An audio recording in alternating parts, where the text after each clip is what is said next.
Ricky is the classic lottery winner. So, for example, you watch the news and they say, "Hey, this person won the lottery," and you know that this person lives in your neighborhood. You don't expect them. You don't expect them to give money back to the neighborhood, but when they do, you're like, okay, well, I know he won some money. That's the right thing to do. Versus somebody that can't help, they don't have the possibility or the capacity to help, and you're telling them, why the fuck aren't you helping? Because I can't. Versus, why the fuck aren't you helping when you can? You know? So, really, really appreciate that. And Ricky has a right to be mad. He has a right to be mad in the sense of, um, my apologies, give me a sec. Because I need my notes. It's not really notes. It's so fucking funny. I'll show you what I'm using. So with this, we have the season, the episode, and I just see the name. By having the name, I can with having the name,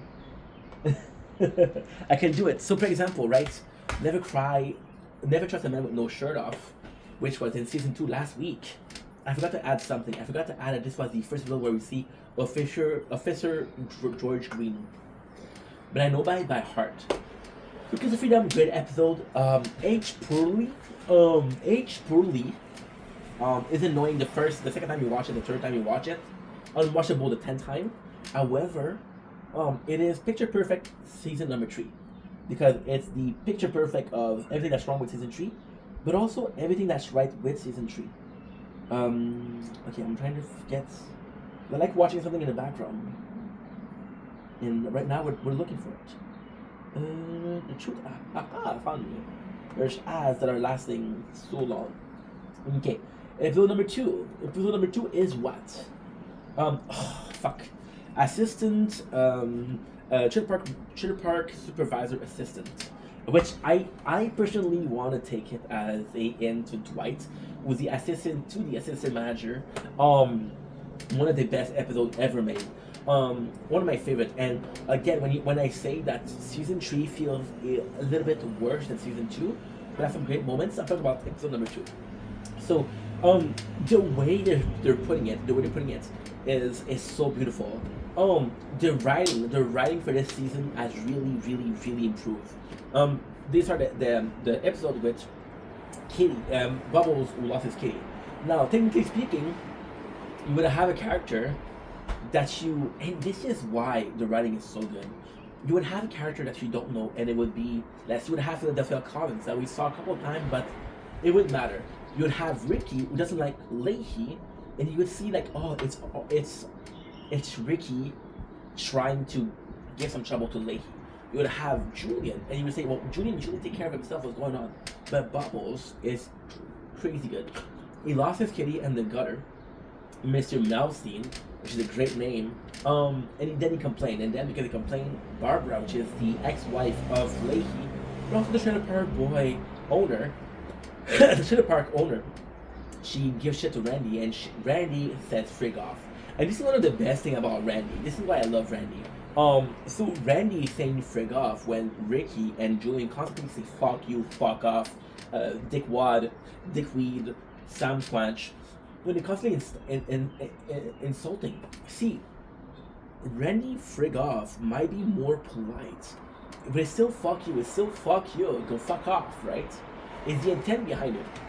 So then you're looking for a Trailer Park Boy, a Trailer Park Supervisor Assistant. They do a test. Ricky ends up being the winner, and it's kind of cool because Ricky is open-minded, and this is what's great about Ricky. Ricky will go above and beyond to be a good father. In the first episode, we see Ricky having to kiss Leahy's ass. In all the ways that he does it because he sacrificed everything for his daughter. So him not liking Leahy and willing to work with Leahy is beautiful. What I really, really, really, really like about the episode number 2 is the exam for the Trailer Park Assistant. Why? Because you're choosing characters you already have. So there's Jacob, which is not a big part of the Trailer Park Boys yet, but it will become. And there's season and will become an integral part of the show around season 8, season 9. Um, Jacob, you have Trevor and Corey, you have Bubs, and you have Ricky. And there's a hierarchy because Jacob, nobody gives a shit about Jacob. Then it's Trevor and Corey. Trevor gets kicked out, so Corey leaves. Then it's Bubble, and that's Ricky. You see the importance of characters. And then Ricky goes in, and Ricky is like, um, I'll do the job. And season 3, episode number 2, which is insane because this is season 3 is where we start to see how fucked Leahy is. We knew before he was kind of fucked, but we didn't know that bad. And Leahy started really being fuckhard and being a drunk bastard, as Bubba would say. So in season 3, we're seeing Leahy establish himself as the antagonist. And the reason why it's good is because in season 2, yes, Leahy's an asshole, but Leahy is doing everything he's doing to protect the trailer park. And season 3, it feels like a vendetta. Ink vendetta. You know what I mean? So yeah, so episode number 3, season 2. Season 3, episode number 2, there's a great moment with picture perfect the mentality of Trailer Park Boys. And that's Leahy that says, it is folly to be wise, ignorance is bliss, but it is folly to be wise. That's actually pretty good psychological stuff, which kind of established Leahy as a dude that knows his shit. And established Leahy as a guy who kind of have some range, right? Which is always cool. The episode is amazing. It's basically Leahy teaming up with Ricky, and Ricky having to protect Julian because Julian has some vodka that is bootleg. What is cool is when you ask where the vodka came from, it's J-Rock and his porn connection from Russia. Which, if you guys remember the season 1, we have from Russia with the Love Bone. So he does have some Russian connection, which is why he gets the vodka cheap. Also, it's a really cool episode because this episode in itself is a masterpiece. It shows the mentality of Trailer Park Boys. For example, when Trevor and Corey they sell the vodka, Julian said, "Hey, this is your front." He tells them all of what he's going to balance to make sure that it's short, to long, to pay back. He said, "Okay, well, I'll front you the money to buy it, but you have to reimburse me." And it's really cool because if you're a businessman, so you understand all those terms. If you don't, if you're not a businessman, you probably won't understand. So it does show, once again, Leahy with the way he's talking, he's showing that he's smart. Julian, by the way he's talking, he should he's smart, right? There's also the fact that they're emptying the pond and they're finding bikes. And once again, it's like Rick is like, yo, there's a lot of bikes that's sold for Trinity. There's a lot of good memories in here, which is really fucking cool. And yeah, I absolutely love this episode. My favorite part, my MVP moment, is simply, I fucking love this. I fucking love this. Ricky takes off his shirt because he got poison ivy, and then Bubble, and he's kind of close to Leahy, and then Bubble's like, we can trust Ricky, can we? And then Julian says, never trust a man with no shirt off, which is a reference to Randy from season 2. I fucking love this. Episode number 3. If I don't have the right to smoke, I'm fucked. So this is such an important episode, but this is the mentality of Trailer Park Boys. This is the beauty of Trailer Park Boys. It's not about the plot, it's about what's going on. So for example, one of the first scene that we see is Julian lost all his money in the vodka. So you see the first part of the episode is showing that he doesn't have any alcohol. Now Julian is an alcoholic. So not having alcohol is for him a sign of, okay, well, shit's about to hit the fan. The introduction of the cruise, which is a motivation, which established once again Julian as kind of the boss. I'll take care of you guys. We'll have a cruise. It's really smart because it gives motivation. And then even in Bubbles, it's such a good episode because even Bubbles will help Ricky and Julian because he loves them, but he won't help them because he wants to help. So then when you talk about the cruise, Bubble is interested, right? And he's like, I cannot let the boys down.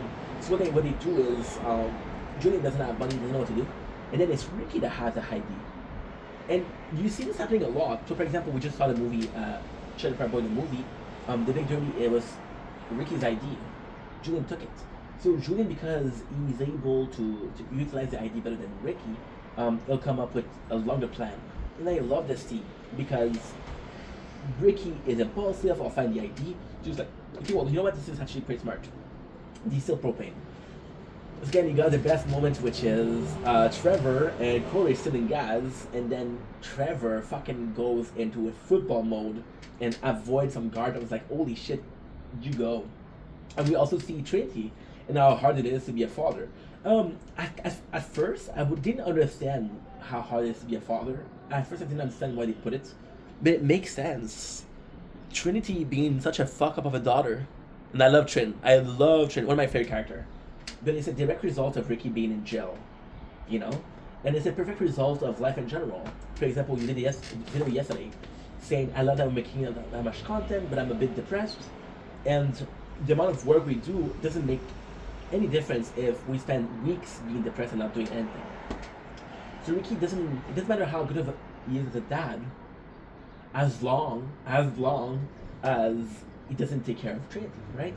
But he doesn't take care of Trinity because he believes in Lucy and he wants to get money, right? So it's like, I'll take care of everything, just be a good mom. Because Lucy, you see her with the salon, but she really doesn't do much. I love that everybody comes to Julian, but there's an evolution in characters, and at time, the trailer park itself becomes the characters. So for example, we got season 1, when everyone is like, Julian, help me, Julian, help me, Julian, help me. Now we have Julian, I have this business idea, I'll help you out. And that I love, because again, Julian isn't the end-all be-all, and he shouldn't be. So they're like, yo, we'll do a code, how much we trust him, and how much he can sell them. So they go to a Veto, which is basically, it's like a bouncer saying, hey, are you cool or not? So they do that. The best part about it is, there's a ticket, and they're saying, well, perm is $40, you're allowed to get $40 of stolen gas. The favorite part about that is, you see the ticket, right? And then Leahy's like, they're operating a prostitution ring, which would be a really good business, right? And it's funny because season 4, they open up a rub titty zug, which is basically a prostitution ring. So Leahy, it's also cool because it does, listen, I'm not a criminal, but it does showcase how Leahy to the boys. In my opinion, stealing gas is less of crime than selling actual human beings. But then they go to see Sarah and Lucy, and they take off their pants. Like, the fuck are you doing? Keep your pants on. And then they get the perms. I really like that. Yeah. So at the end, they make Corey and Trevor, and then Corey and Trevor get into. I thought the most interesting stuff because it would be the most interesting stuff. But they do it so often that it becomes uninteresting. Blaming Corey and Trevor. However, there's a really golden nugget. The process, not interesting. Also, the process, why it's not interesting, is Ricky saying basically, oh, well, if I can't swear, I'm fucked. I need to be able to swear to express myself. So this would be cool if you didn't do it in the movie, and the movie they do it the same. Copying. Or redoing something. Which would be cool if we haven't already established that Ricky is a master bullshitter.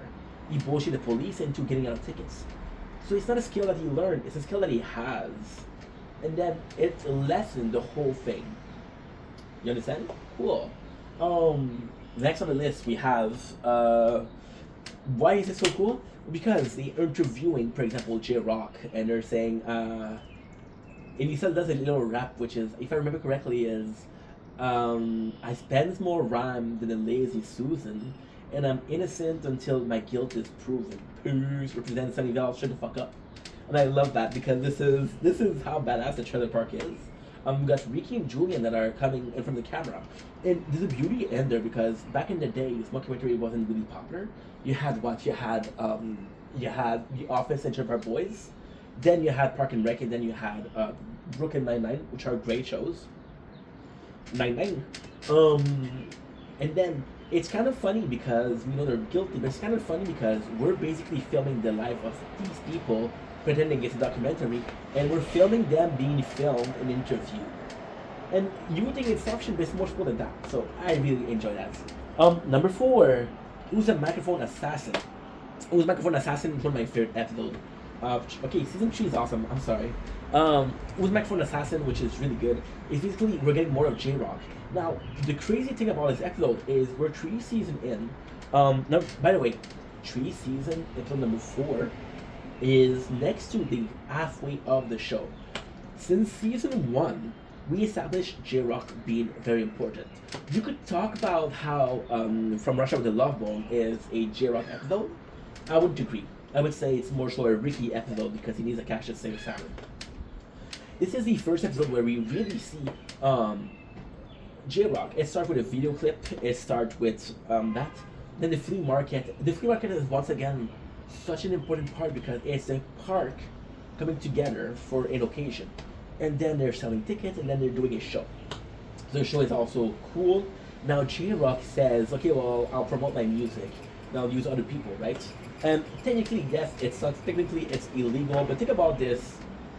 A baby content creator who's reacting to much more popular content creator because he needs to get attention. That's what he did, right? So understand why J-Rock did it. Then we got Velvet Smooth, which is kind of a complex character because we established him in season 3 as a big ass rapper, this very famous rapper. But then in season 4 he becomes part of the park, which is a bit odd. We got Jamie who believes he's black, J-Rock, and this is a part of the show. It's actually really funny because that's the way it is. And J-Rock believing he's black is a B-grade plot at best. It's okay, it's cool, it's funny. Let's move on. What really is cool, and again, this is the mentality of why Trailer Park Boy is so popular, is how does other characters react to him being black? For example, it says, Velvet Smooth asks J-Rock, are you black? And then J-Rock is like, yeah. And then everybody's like, even as a watcher, like, what the fuck, dude? But then you see Sarah and Lucy come in and do like an interview, and there's like, yeah, you really think that he's black, right? And it kind of adds a character because, okay, these are characters, but they're building it up, which I love.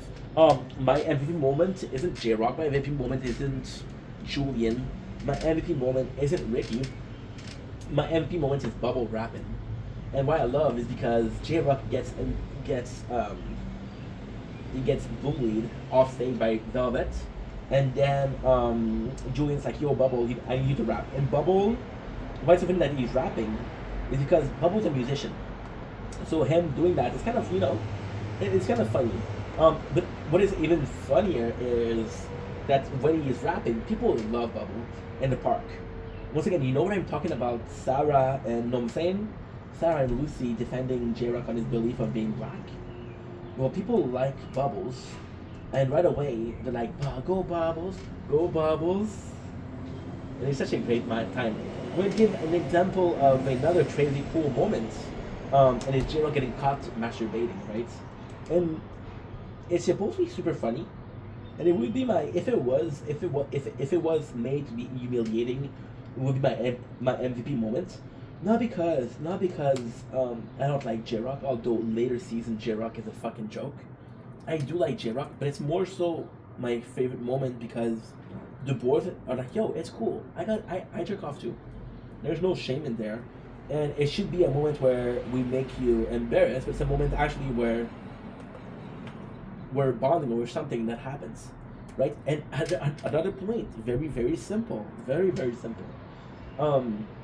They go in, right? Sorry, I'm looking for a song so I can get more focus, which doesn't make sense, I know, but still. You go in and they go to see Bubble. They go to see J-Rock, and then J-Rock's mom says to Bubble, "You want some pancake?" Because she knows he likes pancakes. Why is it important? Because you're technically establishing an existing relationship between two characters that otherwise don't have a relationship. That's why it's important. Okay, cool. That's established. That is established. Season 3, episode 5. You know what's crazy? I don't even need to know. What's the name of the episode, because this is one of my favorite episodes. Closer to the Art is the very first episode I saw of Trailer Park Boys. It is the very first episode I saw of Trailer Park Boys. It is why Trailer Park Boys works so well and why it works so... It doesn't work. So, I watched this episode and I didn't know who those characters was. I didn't speak English. They kidnapped Alex Lifeson, which is from the group Rush. I didn't know who Rush was. But it was the first episode, and at first it's not about the concert, it's not about music, it's about the boys being together And it was really sweet. So Bubble comes in and say, "Hey, Ricky, Julian, please buy me a ticket. I need to see Rush, my favorite band." And he says, "This is all money I have in the world." So it implies that it's really important for him. So I really, really like that. I really like the fact that we're establishing with those simple words, those simple plots, we establish that this show means something to Bubbles. Then he wants to sell dope. It's a good opportunity to make money because again, it's about the money.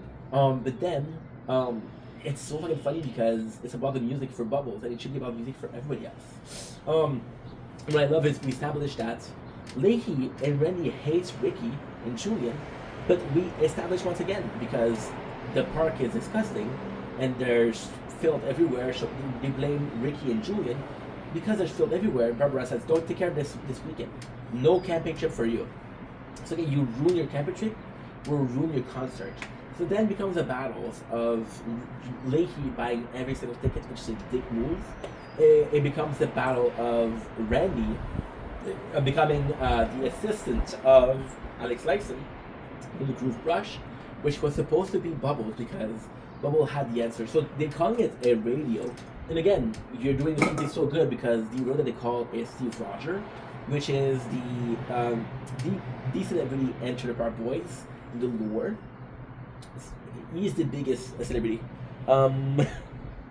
Yeah, we're watching. It's kind of funny. You see. So with that being said, just a great episode. You see Randy who takes the place of Bubble. You see Leahy buys tickets, and it means something to Bubble. And it's like, I never asked you for one thing. I'm always helping you. I asked you for one thing, and you fucked it up. And it's also about them not treating Bubble right because in the second season we had them burn the shed, and they sometimes forget that Bubble is a bit more sensitive. Bubble is a bit more childlike than them. Not really, but still. And at the end, there's some crazy moments with Ricky kidnapping someone, calling them a male prostitute, and Bubble said, yeah. I heard him call a lot of people male prostitute. He uses that a lot. So that was actually really funny. I actually really, really enjoyed that because, once again, you're establishing that this happened before. You don't need to show that it happened. You can imply that it happened, and people will believe it. Because people will believe it, it's more funny. The kidnapping Julian Fig situation, at the end there's a really touching moment where Bubble will help on the scene. And of course it's not, but it's supposed to be super emotional. Because you see that Bubble is a bit weird. And he gave the guitar to Alex, and Alex like, "Yo, thank you, Bubbles." And at the end they have this really cool moment where he shows them close to the art. Alex Lifeson showed him close to the art from a limousine. There's a lot of information about this episode. Alex Lifeson approached the Enter the Park Boy because he was like, "Yo, finally a show that's Canadian that I can get behind. I can be proud to call one of my shows because I'm Canadian too." And he approaches them, and that was the first celebrity that came with the Enter the Park Boys. Like, "I fucking love your show. I love your show." That was really, really cool. That was really nice. Now we don't have enough battery, so I'm gonna have to leave, which sucks. But yeah, I'm not gonna have time to do it. Fuck. I don't like. Yeah. Anyway, we'll come back after in about an hour. Ugh.